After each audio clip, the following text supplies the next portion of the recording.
Bien. Alors, bonsoir. La sikha de cette semaine, c'est la parashat Vaera. Dans le projet d'écouter Sirot, c'est la dernière du Chelek Tetzaïn et c'est la première du Chelek Rafalef. D'accord? Alors, à savoir que les Sirot sur la parashat Vaera en général ne sont pas toujours très faciles et très simples. Donc, aujourd'hui. Pardon? Je sais pas. Dans mes souvenirs, elles sont un peu complexes. Et là, aujourd'hui, grâce au projet, on va découvrir une sira extraordinaire, très très belle sira. Et du fait qu'on a pas mal de concepts qu'on connaît déjà, ça va aller plus facilement. Vous savez, à un certain moment, dans la Haggadah, une fois qu'on a raconté la sortie d'Égypte, eh bien, il y a la Plukta, il y a l'échange entre Rabbi Eliezer et Rabbi Akiva sur combien de plaies est faite chaque plaie. Alors, est-ce qu'il y a, on dit, voilà, exactement. Alors, il y a un avis qui dit qu'il y avait 10 plaies. Il y a un avis qui dit qu'il y avait 40 plaies. Il y a un avis qui dit qu'il y avait 50 plaies. Ça vous dit quelque chose? Non. Pas du tout? Bon, voilà, exactement. Et on ramène ce verset pour prouver que parce que Dieu, il a utilisé sa main et la main a 5 doigts, donc ça fait que chaque plaie, elle est, entre guillemets, divisée en 5 plaies. Donc, soit elle est divisée en 4 plaies, soit elle est divisée en 5 plaies. Et c'est différents avis parmi les Chachamim. D'accord? Et aujourd'hui, on va discuter ça. Alors, Benoga le Makot Shehevi Akadosh Baruch Hu à Mitzrayim, en rapport avec les plaies que Dieu il a apportées en Égypte, Matzinu Plukta per Rabbi Eliezer et Rabbi Akiva, on ramène cette discussion entre Rabbi Eliezer, qui est Rabbi Eliezer ben Hurkenus, et Rabbi Akiva. Rabbi Eliezer Omer, Rabbi Eliezer il dit, Kol Makar Haïta Shel Arba Makot, que chaque plaie, en réalité, c'était 4 plaies. Donc, si nous, on dit qu'il y avait 10 plaies, en réalité, il y avait 40 plaies. Et Rabbi Akiva dit, non, chaque plaie, elle était de Chamesh Makot, elle était de 5 plaies. Alors, finalement, comment peut-on expliquer cette notion de 4 plaies, cette notion de 5 plaies? Qu'est-ce que ça veut dire qu'une plaie, en réalité, c'était 4 plaies? Une plaie, en réalité, c'était 5 plaies. Qu'est-ce que ça veut dire? D'accord? Donc, dans un premier temps, on va essayer de comprendre qu'est-ce que c'est cette notion de 4 plaies et de 5 plaies. Et après, expliquer pourquoi il y a un avis qui dit 4 plaies et il y a un avis qui dit 5 plaies. Ça veut dire quelque chose, ça? Ouais. Bon, alors, quand tu vas être assise au CEDER, cette année, tu vas étudier cette notion. Alors, Mevoar al-Karbe Kolbo, Beshem Baal Amelamed, il y a un des commentateurs de la Haggadah qui s'appelle Kolbo, et il a expliqué la chose suivante. Maintenant, vous savez très bien, les filles, que chaque chose dans le monde, eh bien, est composée de 4 éléments. Oui? Esh, Ruach, Maïm et Afar. D'accord? Alors, on va prendre un exemple. Voilà, on vient de faire bouillir de l'eau. On a froid, on a voulu prendre un thé, et j'ai dans mon verre de l'eau. Qu'est-ce que vous voyez? Vous voyez de l'eau. Moi, je vous dis maintenant que cette eau est composée d'eau, de feu, d'air et de terre. Vous allez me dire, je ne vois que de l'eau. Donc, certes, ce que vous voyez en produit fini, c'est de l'eau, mais l'eau est composée de ces 4 éléments.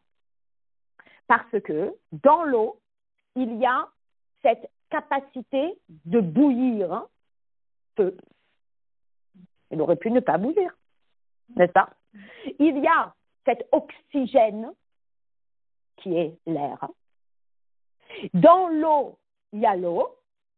Et dans l'eau, il y a même le concept de terre. Parce que vous voyez que quand j'ai fini de faire bouillir l'eau, dans ma marmite, il y a des petits résidus comme ça.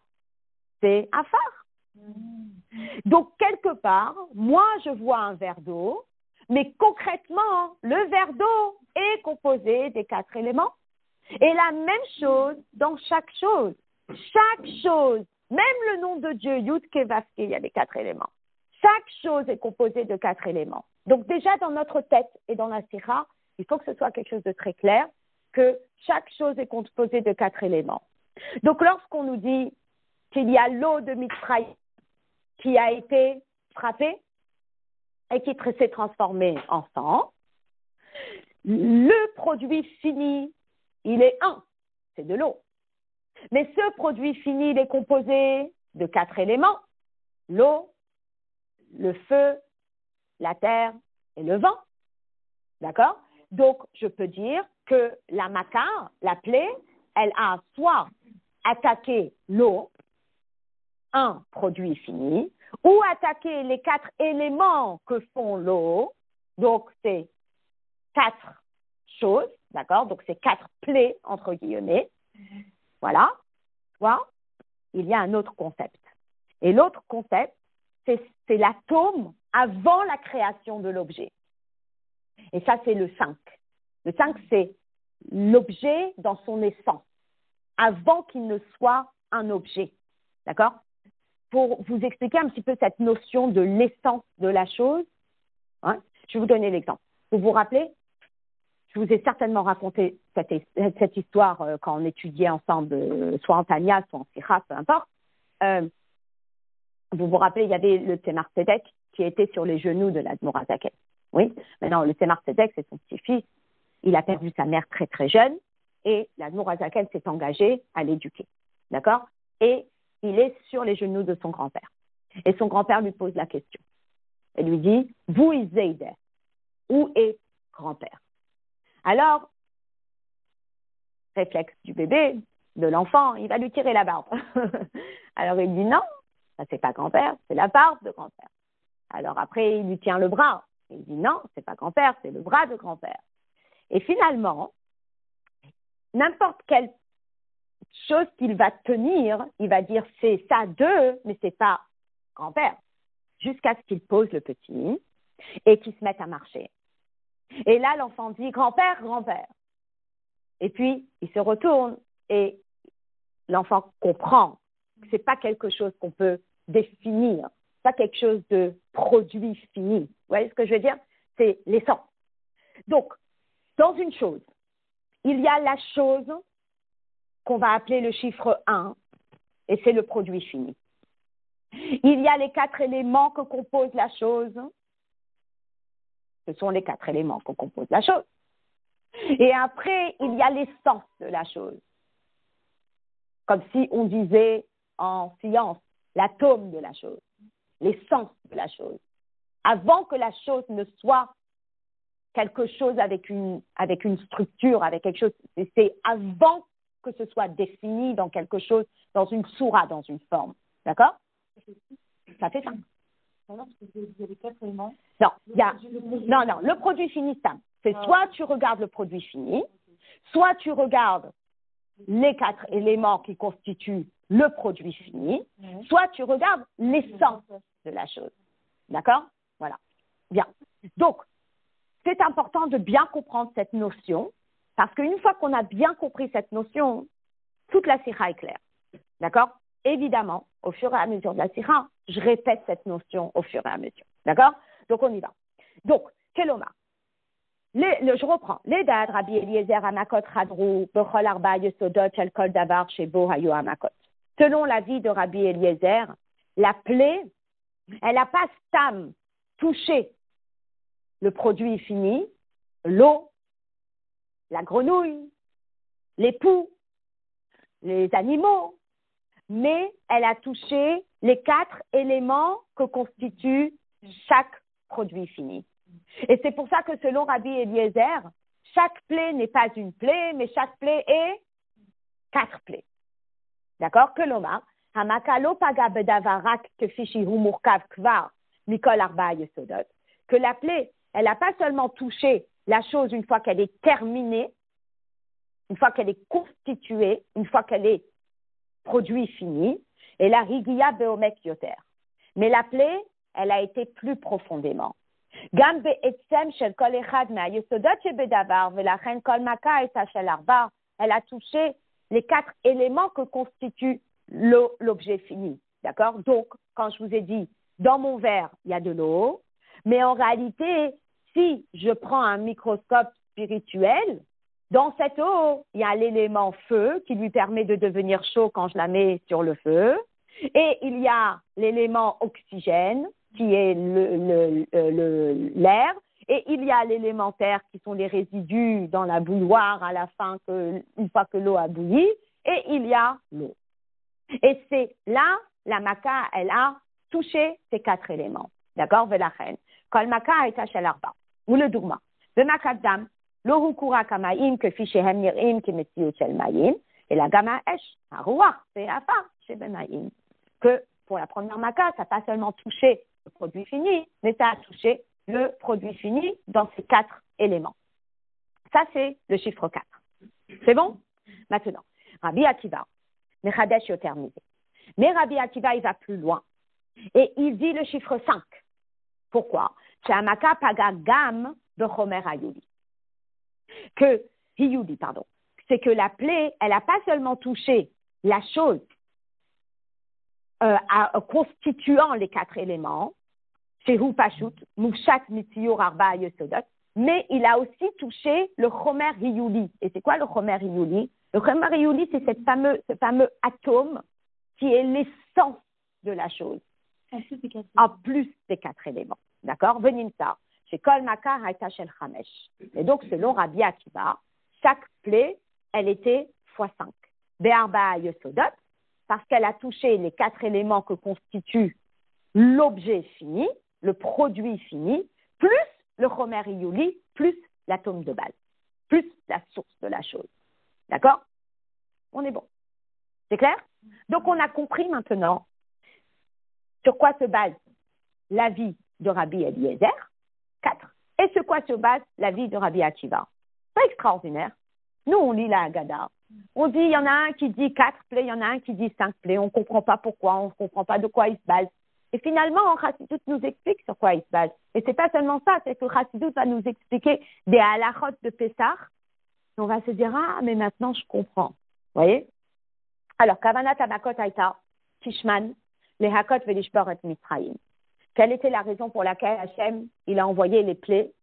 C'est pas parce qu'il est énervé, il veut frapper, mais parce qu'il fallait casser l'Égypte. Il fallait briser l'Égypte.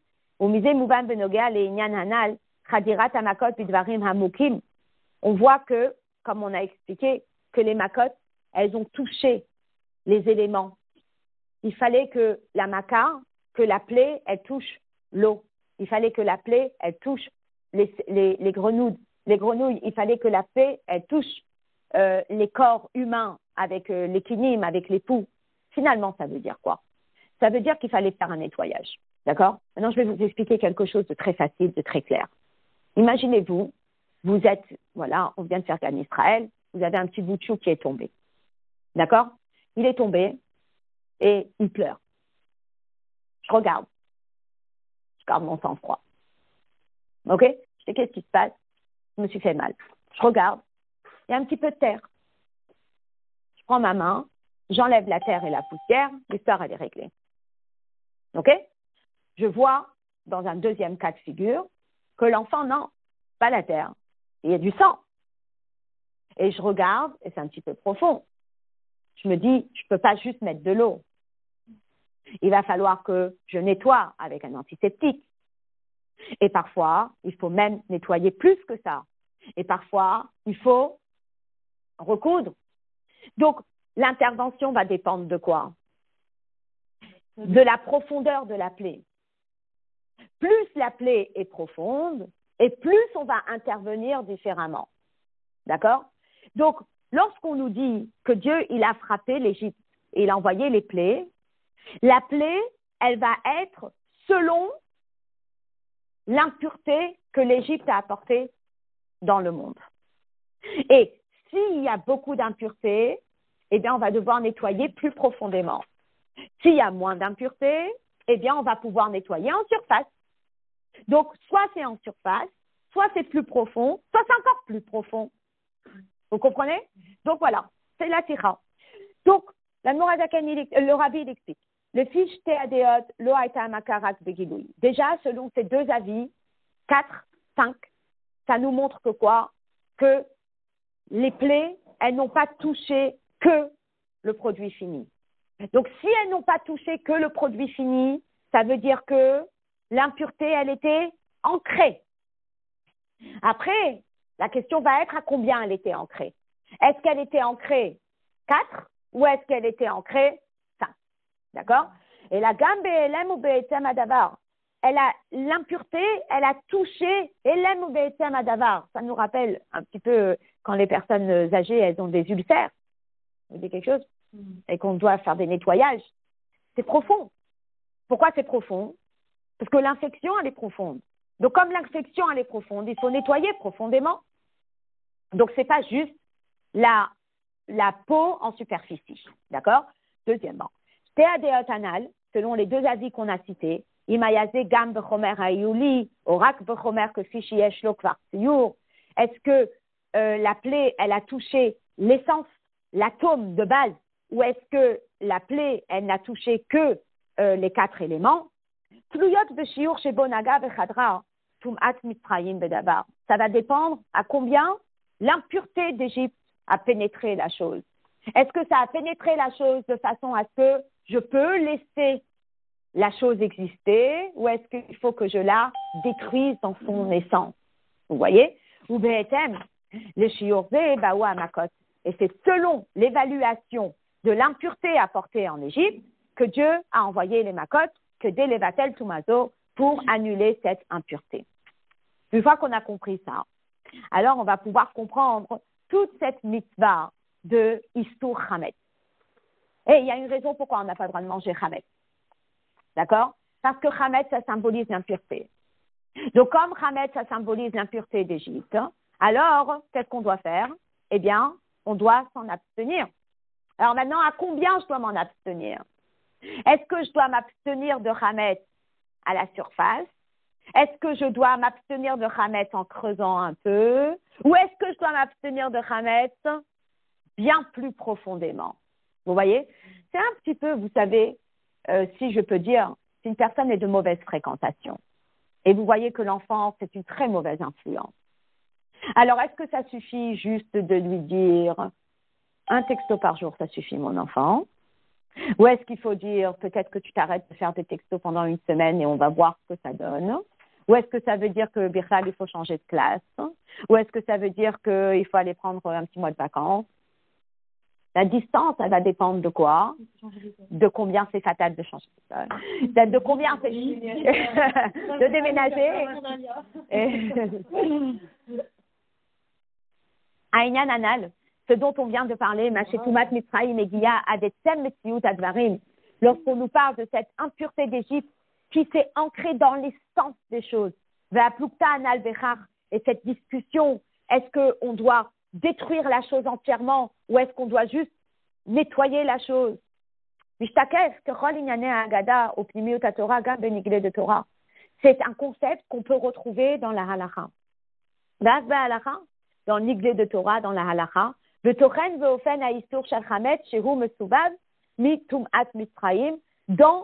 le concept de l'interdiction du chametz. Allez, ensemble, on y va. Qu'est-ce qui est interdit à Pessah? Alors, si vous commencez avec la façon de réfléchir qu'on a eue dans la sikha, on va commencer avec produit fini. Manger. Après, il y a profiter. Et après, il y a posséder. D'accord? Et le rabbi va expliquer pourquoi c'est dans cet ordre-là. D'accord? Si il peut arriver que c'est pas gênant que la chose soit dans mon armoire. C'est pas gênant que j'ai la chose avec moi. Juste, on me dit, c'est fatal pour toi de la manger. Tu peux pas la manger.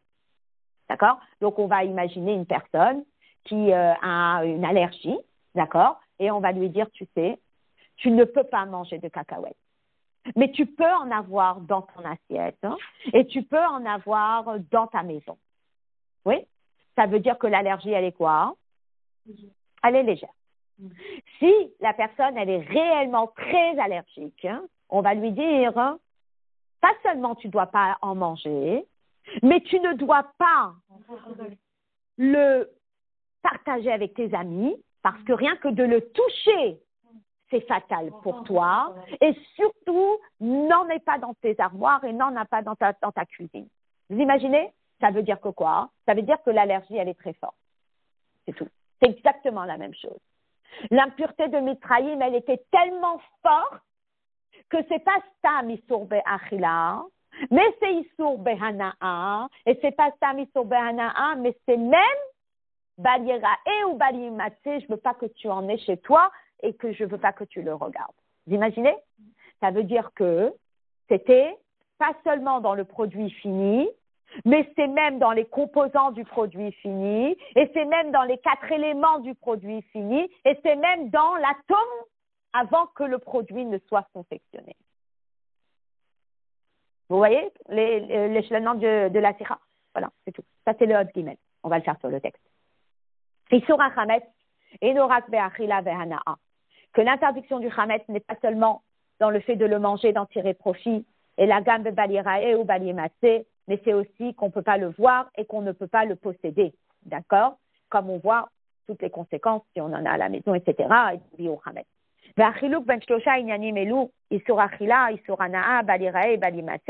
Et finalement, comme je vous l'ai expliqué à l'oral, la différence entre manger, en tirer profit, le posséder et le voir, eh bien finalement c'est la profondeur des choses.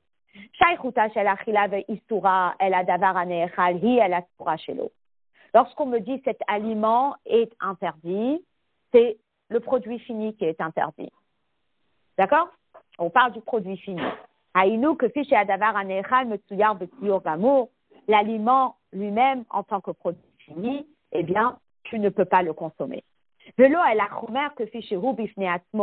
C'est pas le composant qui est embêtant, mais c'est le produit fini qui est embêtant. Il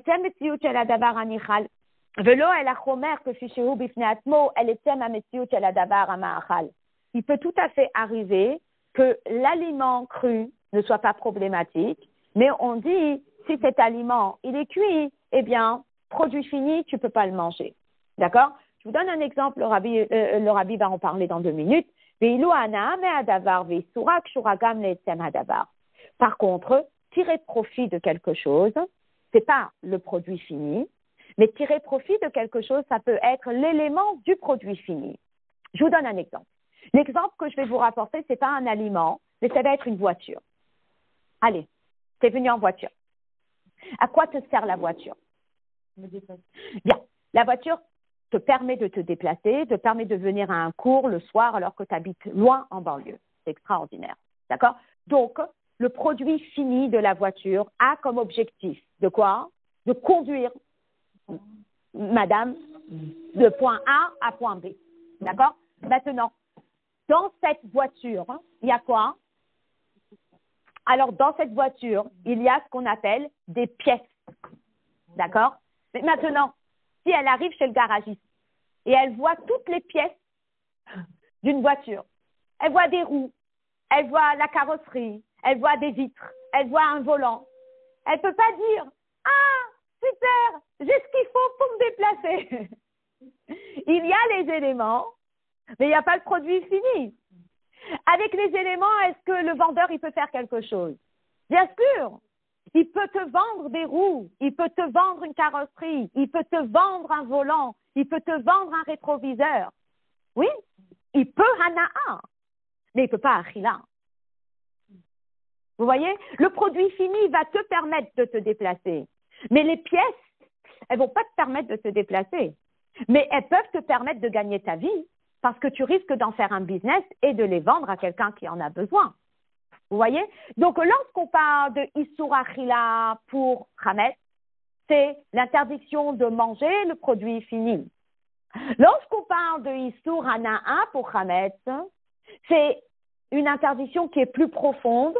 C'est pas obligatoirement le produit fini, mais ça peut être même le produit qui n'est pas fini, que je n'ai pas le droit de vendre. D'accord? Donc, je ne peux pas manger des pâtes cuites, mais je ne peux pas vendre des pâtes crues.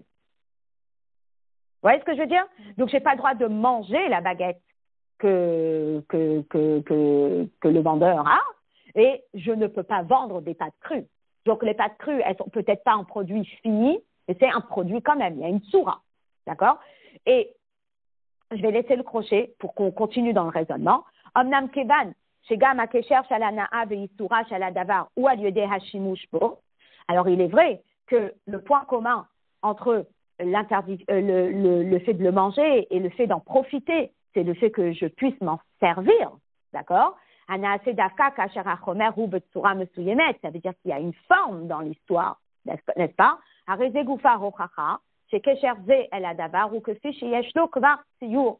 Que ce soit pour l'interdiction de manger ou que ce soit pour l'interdiction d'en tirer profit, je suis en train de parler d'un produit qui est quand même constitué. C'est peut-être une voiture, c'est peut-être comment on va appeler ça, une pièce d'une voiture, mais il y a quand même une soura. Donc lorsque je parle de l'interdiction de manger du chametz, c'est la nourriture. Soura, ça veut dire qu'il y a déjà une forme. Il y a une forme, c'est un aliment, d'accord? Par contre, regarde ce qu'il dit. Mais dans le chametz, il y a quelque chose de plus profond. Parfois, tu as chez toi quelque chose qui n'a peut-être plus de forme, ou c'est pas pour la forme qu'on va te l'interdire, mais c'est pour son existence qu'on va te l'interdire. C'est pas parce qu'on a peur que tu vas le manger qu'on va te l'interdire. C'est pas parce qu'on a peur que tu vas le vendre qu'on va te l'interdire, mais on va te l'interdire parce qu'on ne veut pas que tu aies ça chez toi. Tu vas te dire, mais qu'est-ce que c'est? Alors on va te répondre, c'est du poison. Ça veut dire que quoi? Ça veut dire que même si tu ne t'en sers pas, le fait de l'avoir chez toi, c'est nocif. Ça veut dire que quoi? Ça veut dire que cette chose-là, elle est mauvaise dans son essence. Vous voyez ce que je veux dire? Quand on dit « éloigne-toi de quelqu'un », en général, c'est que ça veut dire que la personne, elle est réellement dangereuse. Elle n'a rien fait, certes. Mais il y a un danger dans l'histoire. On sent qu'il y a un danger, même si elle n'a rien fait. Vous voyez? Ça veut dire que le danger, il est profond. Oui? Parce qu'en général, quand on dit « éloigne-toi », ça veut dire qu'il y a quelque chose qui a été fait. Et s'il n'y a rien qui a été fait, et malgré cela, on te dit « éloigne-toi », ça veut dire que dans le fond, il y a quelque chose qui ne va pas. Ça nous rappelle la notion du 4. Ça nous rappelle la notion du 5. Ça veut dire qu'il y a quelque chose de profond dans cet aliment qui n'est pas bon. Pas stam que tu ne peux pas le manger, c'est pas stam que tu ne peux pas en tirer profit, mais c'est qu'il y a quelque chose dans l'aliment qui n'est pas bon. Vous allez me dire, mais qu'est-ce qu'il y a qui n'est pas bon? Vous savez ce qu'il y a qui n'est pas bon? C'est que l'impureté d'Égypte l'a pénétré.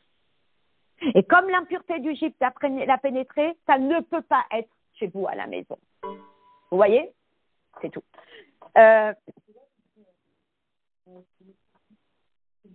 Alors, il y a une nuance entre manger et tirer profit. D'accord? Parce que quand tu manges, l'aliment est mangeable. Mais parfois, tu peux tirer profit d'un aliment non mangeable. Par exemple, tu vends des pâtes crues. Tu ne peux pas les manger. Par exemple, dans le magasin, elles peuvent être prêtes. Elles peuvent être prêtes à être consommées, ça c'est un. Mais d'en tirer profit, il n'y a pas que le produit fini. Mais il est quand même un produit. Tu comprends? Par contre, lorsqu'on te dit tu ne peux pas le posséder et tu ne peux pas le voir, c'est pas parce que tu risques de l'utiliser. C'est parce que dans son essence, cette chose-là, elle est nocive et elle n'a rien à faire chez toi à la maison. Ça veut dire que quoi? Ça veut dire qu'elle est imprégnée d'impureté au-delà de l'utilisation que tu pourrais lui donner. Ça marche? Voilà. Donc, Ar Bechametz, Yesh Isur Nosaf, chez Loyemate Birshuto Shel Israël. Pour le Chametz, il y a une interdiction supplémentaire. C'est pas seulement que je peux pas le manger, c'est pas seulement que je peux pas en tirer profit, mais c'est que je ne peux pas le posséder. Afilou le lo kol shimush bechametz. Même si je ne m'en sers pas, on dit je ne veux pas de ça chez toi. Haïnu, chez haïsur chadar le chomer, ve'etzem hadavar, que fichehu mufshat, mais ezetsura chetiye. Ça veut dire que la touma, l'interdiction, eh bien, elle a pénétré la chose dans son essence. Et c'est pour ça que je ne peux pas l'avoir chez moi. Donc, c'est un signe que quoi? C'est un signe que c'est très, très, très profond. Extraordinaire. Comment le rabbi, à partir de là, il va nous expliquer toute la mitzvah. Imaginez-vous, j'ai trouvé du chametz à la maison pendant Pessah. D'accord? Alors, qu'est-ce qu'on est censé faire? Eh bien, il va y avoir deux avis. Il va y avoir l'avis de Rabbi Yehuda et il va y avoir l'avis des Chachamim. Rabbi Yehuda, il dit « En biur ela srefa ». Rabbi Yehuda, il dit « il faut brûler ». Donc, selon l'avis de Rabbi Yehuda, si je vous aide à réfléchir un petit peu, selon l'avis de Rabbi Yehuda, si il faut brûler le chametz, ça veut dire que l'impureté, elle est tellement profonde que la seule solution pour m'en débarrasser, c'est quoi? C'est il faut brûler les 5 éléments. Par contre, les Chachamim disent que ça suffit de quoi? De ne plus pouvoir s'en servir. Mais ça peut continuer à exister. Donc, qu'est-ce qu'ils disent, les Chachamim? Mefarer vezoré la rouar au matil layam. Qu'est-ce qu'il fait? Il prend cette petite madeleine qu'il a trouvée sous le lit, il l'éparpille. Je ne peux plus m'en servir parce qu'elle est entièrement éparpillée. Mais est-ce qu'elle existe encore? Elle existe encore. Donc, ça veut dire, selon les Chachamim, que l'impureté était là. Donc, je l'ai dispersée pour ne plus en avoir une utilité, mais je ne suis pas obligée de le brûler. Et donc, c'est le 4. Vous voyez? Et comment c'est extraordinaire qu'une explication à Chassidut, elle nous permette de comprendre les différents avis de la halakha. Incroyable. Donc, je vais l'expliquer sur le texte. Rogatchover, dont le rabbi parle souvent, d'accord? Masbir et Ta'am Aplukta, il explique la raison derrière cet avis différent entre Rabbi Yehuda et les Chachamim. Le dad Rabbi Yehuda, yesh lehashbit et tzem al metziut shel hachametz, ou memela, sarich ha'adam le sorfo. Selon Rabbi Yehuda, il faut déraciner le chametz dans son essence, 5, dans son essence. Pas seulement les 4 éléments que constitue le chametz, mais même son essence. Donc, qu'est-ce que je dois faire avec le chametz si j'en trouve? Le sorfo, je dois le brûler. Kim yiyeh mefarer vezoré le roar, bilvad adayin yishaer esem metziut hachametz. Parce que si je ne faisais que l'éparpiller, eh bien, il y aurait encore le chametz qui existerait. Par contre, les chachamim, ils disent, si déjà tu lui enlèves sa forme, il n'y a plus de madeleine, mais c'est que des miettes. Et si l'enfant il arrive et il dit, je veux une madeleine, on lui dit, il n'y a plus de madeleine, même si elle est toute éparpillée par terre. Alors ça c'est suffisant selon les chachamim. Et donc ils disent que quoi? Tu les frites, tu la rends en poussière, et puis l'histoire elle est bonne. Selon les chachamim, 4 ça suffit. Selon Rabbi Yehuda, il faut 5. Ou mouvan.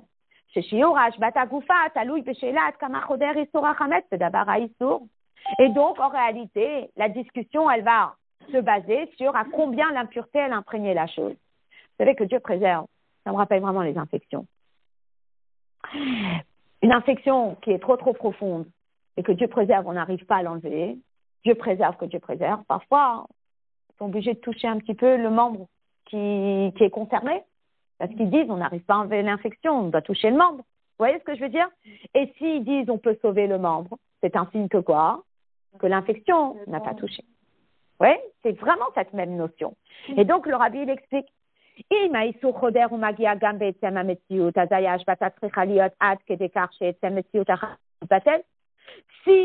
l'impureté, elle a pénétré jusqu'à l'essence de la chose, alors il faut faire un réel bitul chametz, il faut vraiment brûler.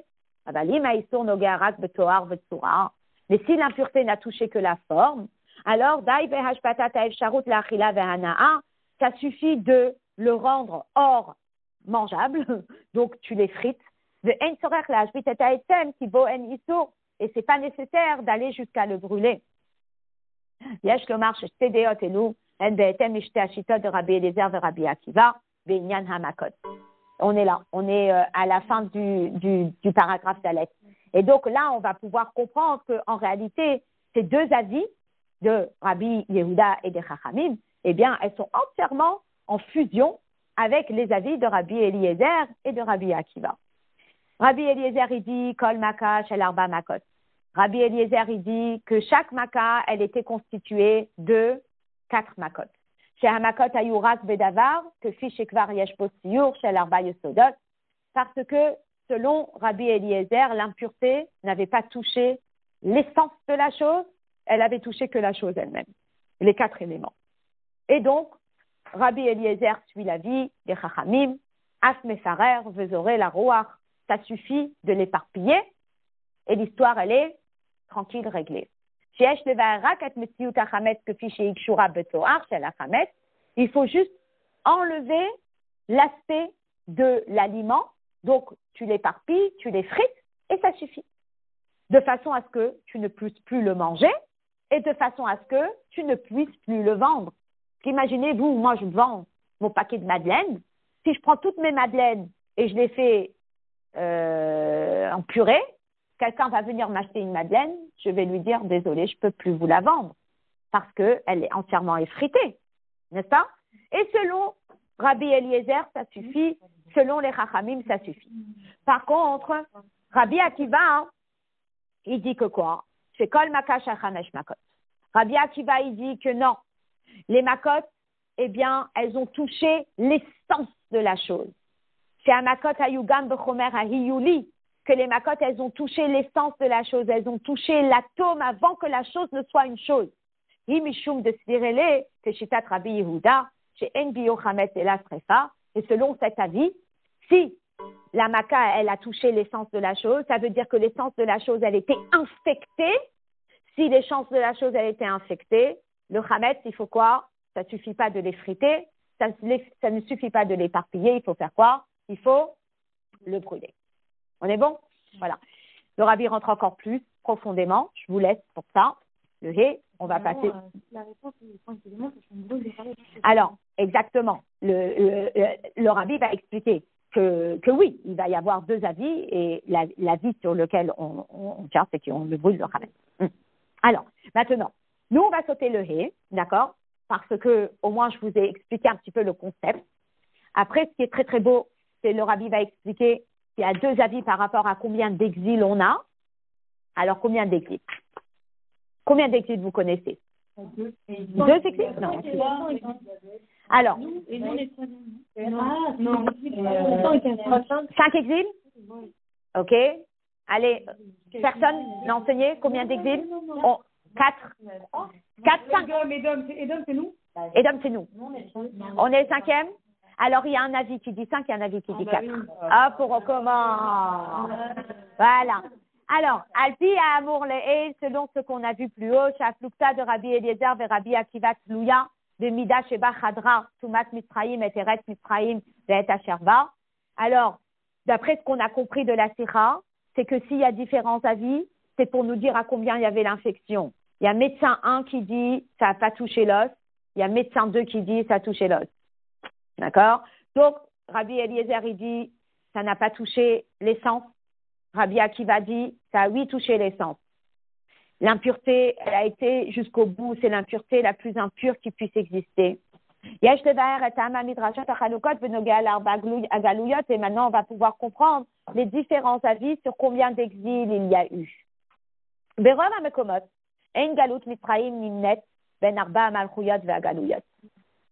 Dans la majorité des cas, l'exil de l'Égypte ne fait pas partie des 4 exils dont on parle. Au me voir à Ta'am al-Kar, et la raison qui a été donnée à cela, Kinyan Galut Zo, parce que le Galut Mitzrayim, Shakul Kekulam Veyoter Mehem. L'exil d'Égypte, c'est le pire. Il n'est pas compté parce que il est au-dessus de tous. Velachen lo huskar bichlalam ki hu bechina gdola mikulam, parce qu'il est pire que tous les autres exils. Comme si je vous disais, si vous mettez sur une balance les 4 exils, sur l'autre balance, Mitzrayim, Shakul. Vous imaginez? לאידך, מצאנו בכמה מקומות שמצרים נמנתה בין 4 המלכויות והגלויות וכראשונה מביניהן. Il y a un autre avis qui dit que Mitzrayim fait 8 parties des exils. Je vais citer les exils. Donc, il y a l'exil de Mitzrayim, il y a l'exil de Babel. Ensuite, il y a eu l'exil de Paras, de Perse, parce que vous savez qu'à la fin des 70 ans en Babel, ça a été repris par Paras ou Madai, n'est-ce pas? Et après, il y a l'exil de Yavan, qui est les Grecs, l'histoire de Hanouka. Et après la destruction du deuxième Beth Amikdash, c'est notre exil, c'est l'exil de Édom, qui est le plus long. D'accord? Et donc, il y a un avis qui dit que Mitzrayim fait partie des exils, donc ça va faire 5. Et il y a un avis qui dit qu'il fait partie des 4 exils. OK. Alors, יש לומר שגם שתי שיטות אלו תלויות בחילוק הנ"ל, et donc les deux avis, eh bien, ils vont aller dans le même sens. עד כמה חדרה טומאת מצרים בארץ מצרים, à combien l'impureté d'Égypte a imprégné l'Égypte. L'avis ont basé, voici l'explication qu'on donne à cela. הטעם לכך שמצרים לא נמנתה ברוב המקומות בין 4 המלכויות והגלויות, ומשום ש4 המלכויות והגלויות הם נגד ד' אותיות הוויה. Il faut savoir que chaque exil a obscurci une lettre du nom de Dieu. D'accord? Donc, Galut Mitzrayim, si on dit que il ne fait pas partie, à ce moment-là, qu'est-ce qu'il a obscurci lui? Alors, on appelle ça Kotso Shel Yud. Kotso Shel Yud, c'est la petite pointe au-dessus du Yud, pour dire que l'exil d'Égypte, il est plus haut que tous les autres exils. D'accord? Donc, le Yud, ça serait Galut Babel. Le He, ça serait Galut Paras Madai. Le Vav, ça serait Galut Yavan. Le He, ça serait Galut Edom. Et si vous me dites que Mitzrayim, où je le mets, ben Mitzrayim, c'est Kotso Shel Yud. C'est la pointe supérieure du premier Yud. D'accord? Keter. D'accord? Donc, il dit, vous neget Kotso Shel Yud. Ve'alpi ayadoua sharba yesodot hemdalet otiyot havaye. Alors, si maintenant, je vous explique que les 4 lettres du nom de Dieu, c'est par rapport aux 4 éléments, hop, on y va. Donc, le Yud, ça va être Esh, ça va être le feu. Le He, ça va être Ruach, ça va être le vent. Le Vav du nom de Dieu, c'est Maïm. Le He du nom de Dieu, c'est Afar. Alors, où est Chomer Hiyuli? C'est le Kotso Shel Yud. D'accord? Donc, si je dis que les 4 lettres du nom de Dieu sont par rapport aux 4 éléments, et si je dis que la petite queue supérieure du Yud, c'est le Chomer Hiyuli, c'est quoi? C'est l'origine, c'est la source de la chose. Ça veut dire que Mitzrayim, Galut Mitzrayim, c'est le Kotso Shel Yud. Et Chomer Hiyuli, c'est le Kotso Shel Yud. Donc, si je résume dans les mots de la Sira pour que ce soit clair, bien finalement, le Galut d'Égypte, l'exil d'Égypte, c'est l'exil le plus puissant qui a abattu la chose la plus élevée, qui est l'essence des choses. Vous voyez? Voilà. Je crois que c'est l'essence des choses, la pointe du Yud. La pointe du Yud, c'est au-dessus de tout. Dessous, c'est le 5e élément, c'est la source. C'est pas le 5e élément, c'est la source des 4 éléments. C'est parce que c'est comme ça, viens, je te montre. Ici, tu as le Yud, tu as le He, tu as le Vav et tu as le He. D'accord? Ici, tu as les 4 Galouyot. Ici, tu as les 4 Esh, Ruach, Maïm, Afar. Ici, tu as les 4 Galouyot. Donc, tu as Bavel, Paras, Madai, Yavan, etc. Ici, le Kutso Shel Yud, c'est le Chomer Hiyuli.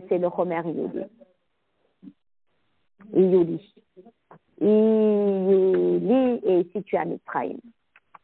Donc tu vois que Mitzrayim, c'est au-delà de tout. C'est l'exil qui est plus fort que tous les exils.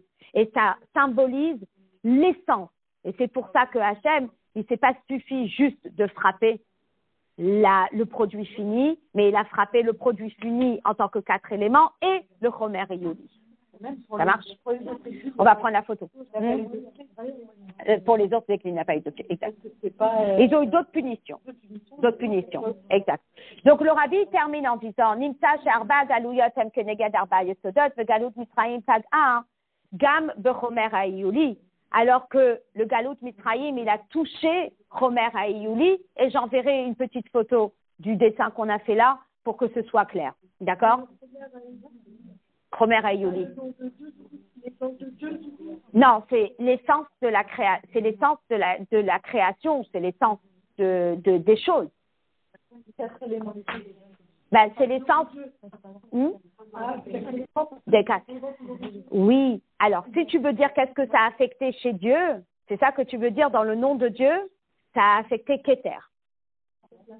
Keter, c'est plus haut que c'est plus haut que Seder Ishtal Shelut. C'est plus haut que l'enchaînement des mondes. Alors, c'est pas. Je pense que si on peut traduire Keter par l'essence, c'est ça. Ça symbolise un niveau de divinité le plus élevé. D'accord? Bien. Mahamaré Razal, oui. Pourquoi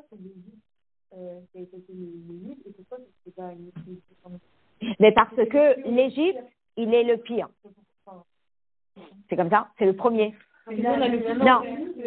L'Égypte, c'est le premier et ça a été le plus, on va dire, c'est le plus profond. C'est le plus profond. C'est l'infection la plus profonde. C'est celle qui a touché l'essence. Voilà. D'accord? Alors, Mahamaré Razal, Elou, Shebahem, Mitzrayim, Niskeret, Ben Arba, Malchuyot. Si par contre, on est en train de regarder l'avis qui dit que Mitzrayim fait partie des 4. Donc, si je ne suis pas dans l'avis qui dit que Mitzrayim, c'est le 5, mais que je suis dans l'avis qui dit que Mitzrayim, c'était les 4, alors comment il compte? Le rabbi ne précise pas dans la sira lequel il jumelle avec lequel, mais s'il met Mitzrayim parmi les 4, à ce moment-là, ça serait le premier. Et si c'est le premier, c'est le Yud. Non, j'en compte pas Mitzrayim si c'est 4. Si c'est 4, on compte Mitzrayim. Si Mitzrayim fait partie des 4, ça serait le Yud. Il y a deux avis. Il y a deux avis. S'il n'est pas compté, alors s'il est compté, il n'est pas compté. Soit c'est 5, là. Soit il fait partie des 4 dans les 4, soit il est au-delà des 4. Ah, donc dans tous les cas, on le compte alors. Ben, s'il n'est pas compté dans les 4, il était avant les 4. Donc soit il est avant les 4, soit il est dans les 4. D'accord? Voilà, exactement. Alors le rabbi, il explique ici, il explique dans le Chochma, il explique que s'il fait partie des 4, il est dans Chochma, il est dans l'essence. Ça veut dire que quoi? Ça veut dire qu'il reste la mère des autres, il reste le démarrage des autres galouillottes, il reste le démarrage des autres exils.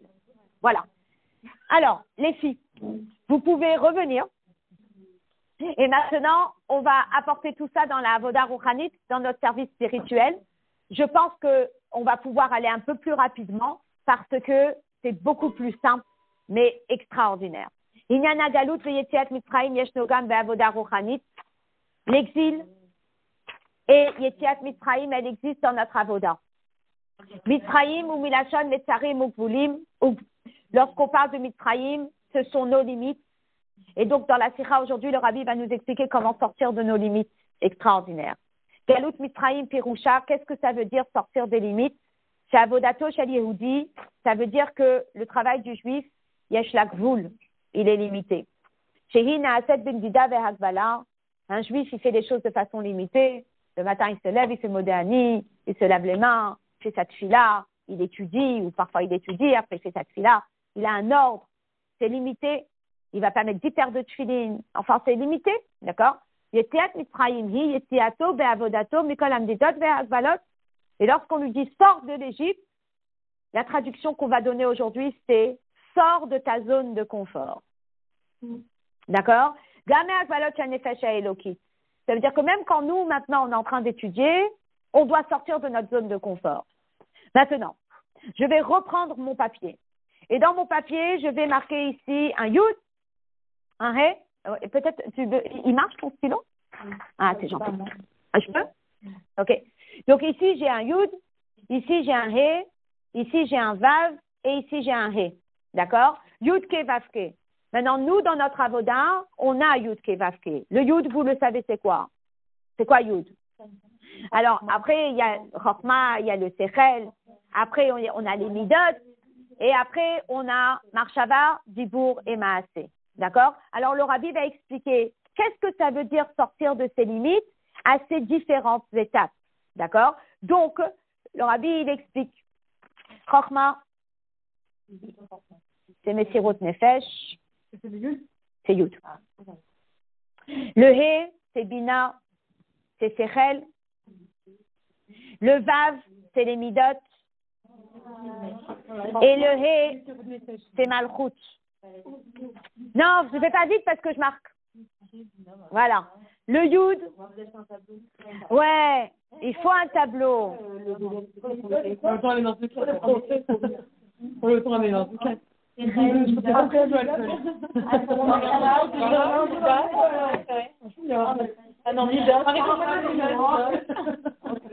Bien. Le Yud, c'est Chachma Messirut Nefesh. Le He, c'est Bina, c'est tout ce qui est Sechel, c'est tout ce qui est intellect. Le Vav, c'est les Midot. Si Midot, Chesed, Gvura, Tiferet, Netzach, Hod et Yosod. Et Malchut, c'est quoi? Ben, c'est Marshava, Dibour et Maasé. C'est nos actions.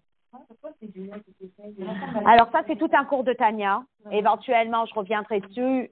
Mais là, je ne pense pas qu'on a réellement le temps. C'est bon? Les Midot. Chesed, Gvura, Tiferet, Netzach, Hod, Yosod.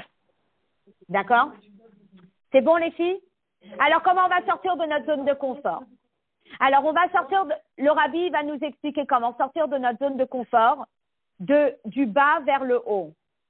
On va d'abord sortir de notre zone de confort de Malchut, au niveau de Malchut, après au niveau des Midot, après au niveau de Sechel et après au niveau de Messirut Nefesh. Ouais, vous allez voir. Le Rabbi va expliquer dans la Sira. Voilà. Et Malchut, c'est le concret, c'est des actions. Ouais. On va voir. Là maintenant, on va passer du plus concret jusqu'à l'essence. On y va. Alors, Vezeu tochen aplukta ben Rabbi Eliezer ve Rabbi Akiva imamakot ayub rak be'arba yesodot ogam bechomer hayuli beruchniut. Alors va être la question maintenant. Je vais sortir de ma zone de confort. Est-ce que je vais avoir 4 étapes ou est-ce que je vais avoir 5 étapes? Non, c'est magnifique. C'est magnifique. Ima avoda, non. Non, pas du tout. Ça, ce sont les étapes. Est-ce que je vais devoir sortir de ma zone de confort au niveau de 4 étapes, Yud, Ke, Vav, Ke, ou est-ce qu'il y a une 5e qui n'est pas encore affichée sur mon tableau? Alors, on va expliquer. Voilà. Ima avoda de Yetziat Mitzrayim nidreshet rak be'eser kochot hanefesh hamitchalkim le'arba sugim. Est-ce que la sortie d'Égypte, c'est uniquement dans les 10 forces de l'âme qui se divisent en 4, Yud, Ke, Vav, Ke, Ogam be'yechida shebenefesh, ou est-ce que ça touche aussi mon essence qui est au-delà de Yud, Ke, Vav, Ke? Donc, si vous voulez, sur mon dessin, ici, ouais, c'est l'essence du juif.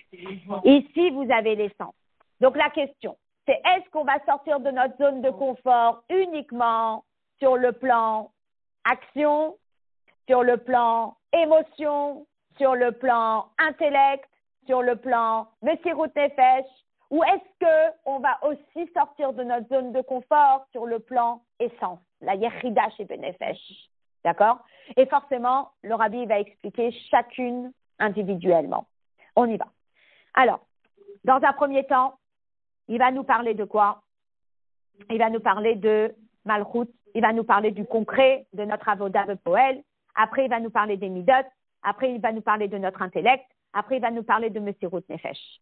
J'y vais.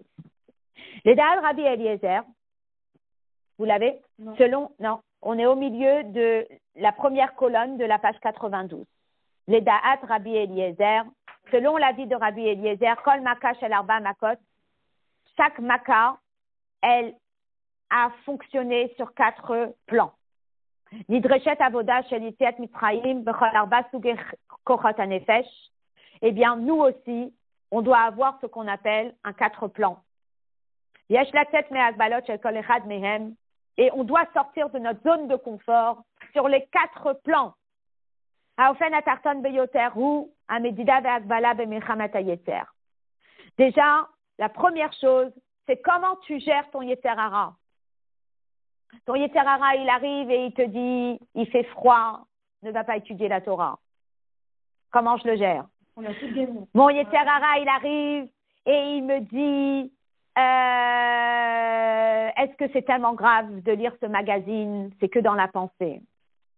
Mon Yetzer Hara, il arrive et il me dit, tu peux pas faire cette mitzvah aujourd'hui, tu la feras demain. Est-ce que c'est tellement dramatique? Donc, on a dans un premier temps un conflit avec notre Yetzer Hara sur le plan de l'action. Ça peut être dans l'action, ça peut être dans la parole, ça peut être dans l'en-pensée. Il fait moins 5 degrés, il fait nuit dehors, il y a du verglas par terre, j'habite à 1h30, je viens pas, je reste chez moi, je suis au téléphone, je suis bien. Sors de ça. On est quand même sorti de notre zone de confort pour être là. Voilà. Sors, alors, ou bien ça peut être, mets-toi dans une chambre à part et étudie alors que tu as toute la maison qui danse. C'est pas toujours évident. Ou bien, au contraire, reconnecte-toi à un enregistrement alors que c'est pas l'heure du cours. Ça demande aussi de sortir de ta zone de confort. Voilà. On a donné des exemples pour tout le monde. Alors, à Kol Panim Ve'Yisurim, donc concrètement, je vais devoir sortir de ma zone de confort pour me protéger des Isurim, des interdits, que des Lehimana Mehem Nidreshet Milchama Gdola Ve'atsuma, pour éviter un combat avec mon Yetzer Hara. Donc, je sors de ma zone de confort pour ne pas trébucher dans l'interdit et pour faire les mitzvot. D'accord? Bien. Ça, je sors de cette zone de confort, c'est mon premier combat. C'est le He de Yudke Vavke. C'est bon? Tout en bas. Ensuite, ou Mitzrayim Bedakut Yoter, si maintenant je veux affiner un petit peu, c'est quoi? C'est que la personne, ça y est, elle ne trébuche pas. Elle est forte, elle est costaud, elle ne trébuche pas, elle est sortie de sa zone de confort et elle ne va pas rentrer dans le piège de son Yetzer Hara. Mais maintenant,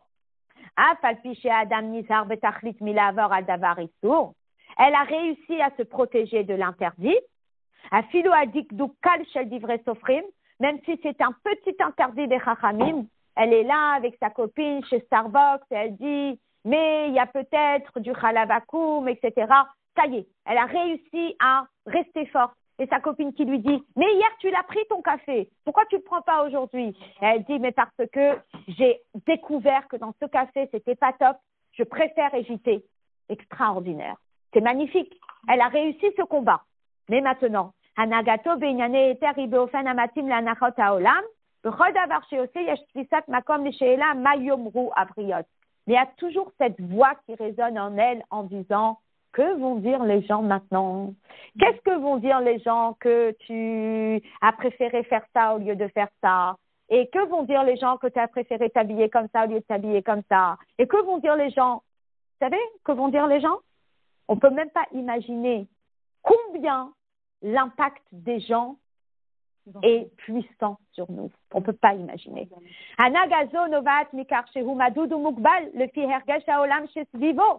Ça veut dire que quoi? Que son comportement, il est ce qu'on appelle influencé par son ressenti de que vont dire les gens, le que dira-t-on. Alors, Hamidot Shelo, Hamarkishot et Asviva, ou Mitrashvot Ba, aïe, ici, le Vav, où est-ce que tu en es au niveau émotionnel? Est-ce que tu prends en compte le que dira-t-on? On appelle ça, en Amérique, ils appellent ça comment? Ils appellent peer pressure. Peer pressure, c'est la pression que met l'environnement sur toi. Alors, qu'est-ce qu'on va lui dire? Exact. Alors, on va lui dire, sors de ta zone de confort. וגם אף אם אמנם יוצאו מהמדידות והגבלות של העולם שסביבו, ça y est, il est sorti de sa zone de confort au niveau émotionnel, il ne prend plus compte du que dira-t-on, עדיין עלול הוא להיות קשור ואסור בהגבלות מציאותו הוא, כך שעבודתו נעשית רק על פי טעם ודעת ובקרירות שכלו. Alors, il est sorti de sa zone de confort et maintenant il fait à sa tête. Dans le sens que il ne réfléchit pas de ce que va dire Pierre, Paul et Jacques, il fait ce que lui pense doit être fait correctement. Donc finalement, qui il écoute maintenant? Il écoute son sechel. Ah, et Harry? Il ne va pas prendre compte. Non, il ne prend pas compte des émotions dues au regard des gens, exactement. Mais maintenant, il prend compte de quoi? Il prend compte de son sechel. Donc moi, je suis là et je me dis, je suis fatiguée, j'ai beaucoup travaillé, je vais limiter. Et quand on lui dit, mais pourquoi tu ne viens pas? Ah non, non, non, il faut être raisonnable. Je ne vais pas me tuer non plus. Donc la personne, parfois, elle est prise dans ses propres limites. Et donc, on lui dit quoi? On lui dit, sors de tes limites. Donc, exactement, sors de tes limites rationnelles. Sors de ton intellect. Sors. On dit, ah là là, mais j'ai pas eu de vacances. J'ai fait Ganitral pendant 2 semaines. J'ai pas eu de stop. Je crois que je vais m'arrêter un petit peu. Et sa copine qui lui dit, t'as raison. Il faut que tu t'arrêtes un petit peu. Et finalement, elle a son sechel qui est validé. D'accord? Alors, on lui dit, sors de ta zone de limite. Donc, si je sors de ma zone de limite rationnelle, ça veut dire que je vais dans un monde qui est irrationnel. C'est le monde de quoi, mesdemoiselles? Messirut Nefesh. Et oui, je suis sortie de mon rationnel et je suis rentrée dans Messirut Nefesh. Et j'ai fait un sacrifice. Et je suis sortie de chez moi alors que j'avais froid, alors que je suis fatiguée, alors que peut-être je suis malade, alors que peut-être ci, alors que peut-être ça. Et j'ai décidé de Messirut Nefesh. Dites-moi, ça peut arriver que Messirut Nefesh soit limité? Non. Oui. Oui, ça peut arriver que Messirut Nefesh est limité. Parce que je termine en disant, j'ai fait tant en Messirut Nefesh et j'ai fait tant en Messirut Nefesh et j'ai fait tant en Messirut Nefesh. Si tu as fait tant et tant et tant, ça veut dire que quoi? Ça veut dire que tu comptes? Ça veut dire que tu te limites? Ah. Alors à un certain moment, eh bien, selon l'avis de Rabbi Akiva, même dans le mode Messirut Nefesh, je dois faire quoi? Je dois sortir de mon ego. Je dois sortir de mon moi. Ça, c'est le 5. Et comment on fait? Obligatoire. On réfléchit. J'essaie de faire un maximum de Messirut Nefesh. Le Messirut... Non, mais ça, c'est Médida. Ça, c'est compté. Incroyable. Exact. Sortir de son ego. Je vais expliquer dans 2 minutes. Alors, à Darga, juste je termine pour l'enregistrement et après on en débat. À Darga, Naalit Beyoter Sheba Adayin Yeshecher Ba'avoda de Yetziat Mitzrayim, le Da'at Rabbi Eliezer, Hi Ba'avoda She Messirut Nefesh. Selon Rabbi Eliezer, le niveau maximal auquel le juif peut arriver, c'est quand il sort de sa zone de confort rationnelle et il rentre dans une dimension irrationnelle où là il réfléchit plus, il fait parce qu'il faut faire. Il va servir Dieu au-delà du rationnel. Mais il est encore limité. À l'exemple de l'histoire que nous raconte le rabbi précédent, c'est pour Mori Bechami Admour, Odot Ploni, chez Kriyat Shema et Erich Be'echad. Il a fait Messirut Nefesh pendant le Kriyat Shema. Il a lu le mot Echad Be'arichut. Il a lu longuement. Et vous savez, on dit que quand on fait Shema Israël, la kavana, c'est de s'imaginer que si on est là et on est prêt à te prendre ta vie, tu es prêt à la donner. Messirut Nefesh. Alors, il a fait Messirut Nefesh. Hitbonen Be'echad. Mais après, qu'est-ce qu'il a dit? Chez Hitbonenuto Nimshecha Kimat Daka. Que cette réflexion, elle lui a duré presque 1 minute. Ça veut dire qu'il a calculé son moment de Messirut Nefesh. הוא יתעמק בהתבוננות באחד שעניינה הוא מסירות נפש. הוא בא בשעה היה יכול להביט בשעון ולמנות את הרגעים שבהם עמד בתנועה של מסירות נפש. Si la personne, elle est capable de mesurer combien de temps elle a fait Messirut Nefesh, ça veut dire que quoi? Oui. Alors, j'ai lu une histoire incroyable des Chassidim en Russie qui à un certain moment, vous savez combien ils ont sacrifié leur vie pour les papiers, pour aider des Chassidim à quitter la Russie et aller chercher des faux papiers, etc., etc. Et à un certain moment, le Chassid qui dit, il y a le dernier train qui part, on va monter dedans. Alors l'autre Chassid qui lui dit, même dans Messirut Nefesh, il y a des limites.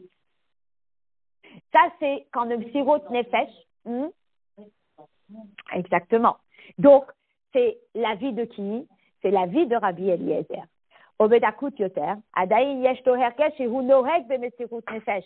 Si une personne, elle a le ressenti qu'elle est en train de faire Messirut Nefesh, c'est qu'elle est encore égocentrée. Elle est encore en train de penser à elle. Veze moré, שעדיין לא יצא לגמרי מהמדידות וההגבלות של מציאותו, il n'est pas encore sorti de sa מציאות. Selon Rabbi Eliezer, Zedai, ça suffit. Selon Rabbi Akiva, Velodai, ça suffit pas. Et vous voulez que je vous dise, le Rabbi, il explique pourquoi c'est extraordinaire, on va terminer dessus. Azé Mosit Rabbi Akiva Mechadesh. C'est Kol Makash Achamesh Makot. Rabbi Akiva, il dit, non, les Makot, c'est pas seulement 4, mais c'est 5. Rabbi Eliezer ou Hachem Eloké Avi Be'ezri. Qui était le premier à nommer son fils Eliezer? Moshe Rabbeinu. Et pourquoi il a nommé Eliezer? Parce qu'il a dit Eloké Avi, le Dieu de mon père, Be'ezri, il m'a aidé. Rabbi Eliezer, Aya ben Horkonos, c'était le fils de Horkonos. Ben Abraham, Yitzhak et Yaakov, c'est le fils d'Abraham, Yitzhak et Yaakov. Vehayalo Ezer Meloké Avi, il avait l'aide de Dieu dans son service de Dieu. Velachen Lohit Kabel Bedato, chez Davar Ma Yachol Ifgoa Be'etzem Shel Yehudi. Pour lui, il ne pouvait pas imaginer que l'essence de sa neshama puisse être touchée. Pour lui, s'il y avait des problèmes, c'était son corps, c'était sa nefesh habahamit, mais que sa neshama, elle était imperméable. Que sa neshama, elle restait fidèle à Hachem. Pour lui, il a une neshama, sa neshama, elle est intacte, sa neshama, elle ne bouge pas, sa neshama, elle n'a pas besoin de tikkun. Il n'y a pas de problème pour sa neshama. Rabbi Akiva, il est qui? Rabbi Akiva ben Gerim. Rabbi Akiva, c'est un fils de converti. Velached, Kalal bidvarav ora gam leelu shadayin yesh tzorech lehaviam tachat kanfei hashchina. Lui, dans ses enseignements, il a pris en compte tous ceux qui vont rentrer sous les ailes de la Shrina. Ou Bedakut Yoter, Zohi Avoda de Martirim Yechidati, où la Neshama, elle est peut-être un peu affectée. Avoda Shel Tikkun Etzem Hanefesh, où il y a peut-être, oui, un Tikkun à faire à la Neshama. Omnam, Mitzadze Gufa Naase Ilui Bekatse Ha'afur. Donc, étant donné que Rabbi Akiva, il prend en compte sa Neshama, alors pour Rabbi Akiva, il y a une notion de sortir de sa zone de confort, même en mode Messirut Nefesh. Il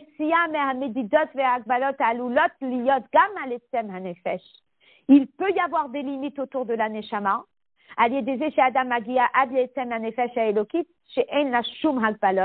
Et il y a la possibilité de sortir de cette zone de confort et de quitter le ego centré et de penser à Hachem seulement. Et ça permet la sortie d'Égypte à tous les plans. Ad ligmar hayetzia, yetziat Mitzrayim, mimetzare agalut hazeh acharon begashmiut, kimetzetera meret Mitzrayim, arenu niflaot.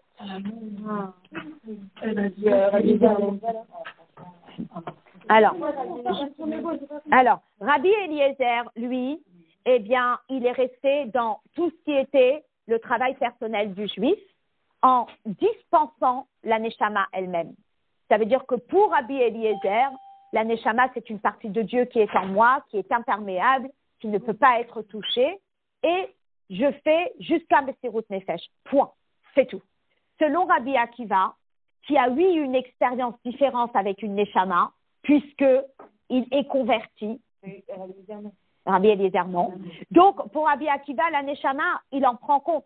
Et il se dit, mais on peut sortir de notre zone de confort, même au plan de Messirut Nefesh, dans le sens que je ne fais pas Messirut Nefesh, ou moi, je sens que je fais Messirut Nefesh. À partir du moment où toi, tu es en train de dire, je fais Messirut Nefesh, ça veut dire que Messirut Nefesh prend une place chez toi.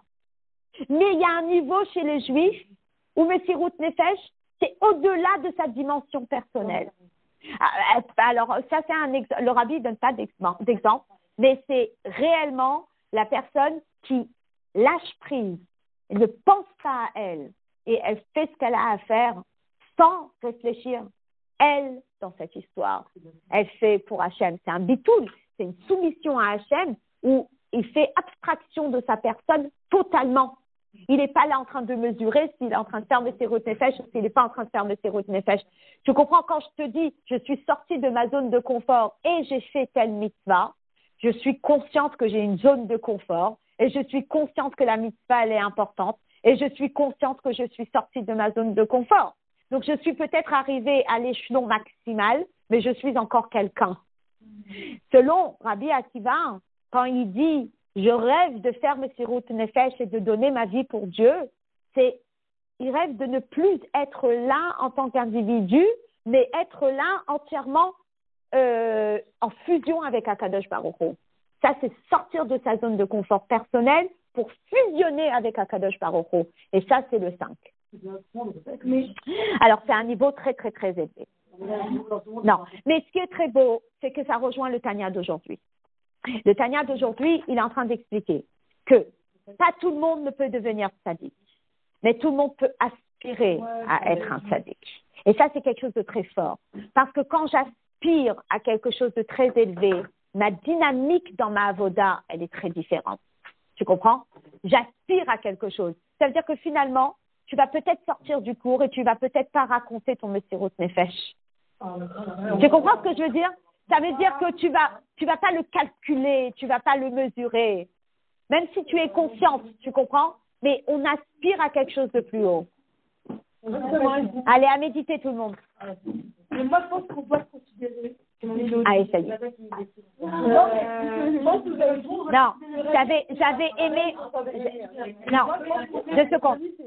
J'avais aimé une notion que quelqu'un avait dite qui était très très belle.